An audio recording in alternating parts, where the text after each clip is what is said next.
southern Iraq, 2022. Archaeologists from the British Museum are excavating the ancient site of Gursu when they uncover ancient walls made of mud bricks. It would soon be determined that these walls were part of two temples built roughly 4,500 years ago to venerate the Sumerian god Ningirsu.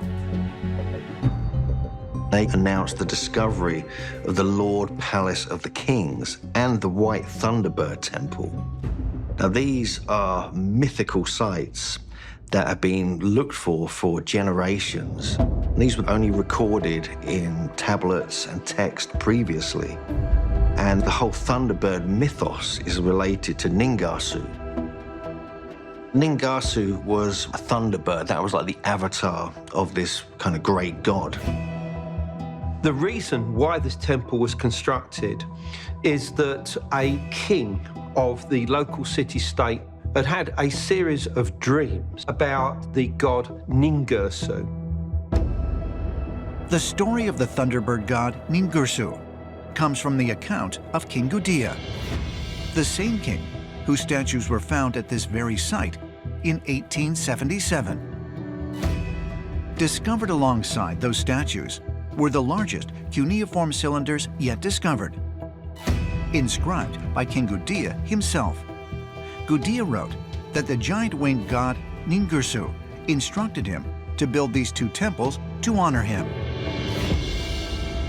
The archaeologists themselves say that this temple was built due to a vision that a man had where a gigantic thunderbird descended from the sky.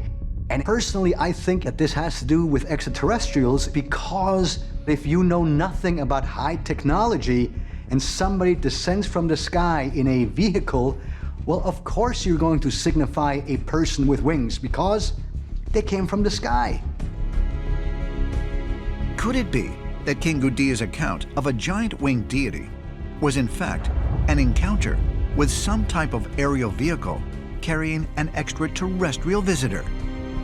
Ancient astronaut theorists say yes, and suggest further evidence that the Sumerians witnessed alien craft coming down from the sky can be found in the Epic of Gilgamesh. In the Epic of Gilgamesh, Gilgamesh encounters the Anunnaki at what's called the landing place. The landing place is where the gods came to meet with Gilgamesh. In the text, it talks about sort of a ship that goes from here to the heavens. In the ancient world, that's the gods who are transporting them in chariots. You know, in the modern world, is that a spacecraft? Is that a rocket ship? Gilgamesh was watching the gods descending and ascending from the planet. He actually talks about hearing loud sounds and seeing fire and smoke as the gods took off into the heavens. To me, this sounds exactly like a rocket ship. In his book, The 12th Planet, Sumerian researcher Zechariah Sitchin proposed that the landing place described in the epic poem is a megalithic site that can be visited to this day. According to Sitchin, the actual location is Baalbek in Lebanon, where we find this massive platform that resembles what we would think of as a landing port. Today, most people know Baalbek as being the site of the Roman temple of Jupiter, built in the 1st century BC.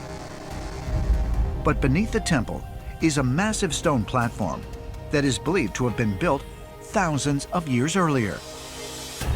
It is constructed from megalithic blocks that weigh as much as 800 metric tons, or 1.6 million pounds.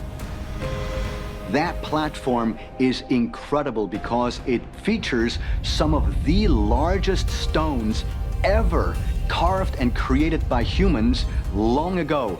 These blocks are on the 4th level up, so somehow they had to be lifted up. And in my opinion, they had a technology imparted to the local population by the extraterrestrials. As far as ancient astronaut theorists are concerned, the story of the landing pad in the Epic of Gilgamesh, along with King Gudea's encounter with a giant winged being, strongly suggest that the Sumerian people witnessed flying craft coming down from the sky. And they say the most compelling detail of all is the Sumerian description of the god Ningirsu as a thunderbird. When I hear that a giant thunderbird person descended from the sky, I'm like, wait a second, we've heard these stories before. In North America, many First Nation myths begin with thunderbirds, that thunderbirds existed, out of which the so-called Kachinas came, and the Kachinas were the first bringers of knowledge.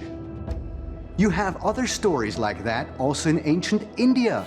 Imagine you know nothing about technology and then you see a big plane fly over your head.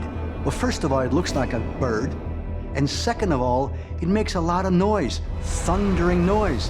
So of course you would call that a thunderbird. And that to me illustrates an example of misunderstood technology.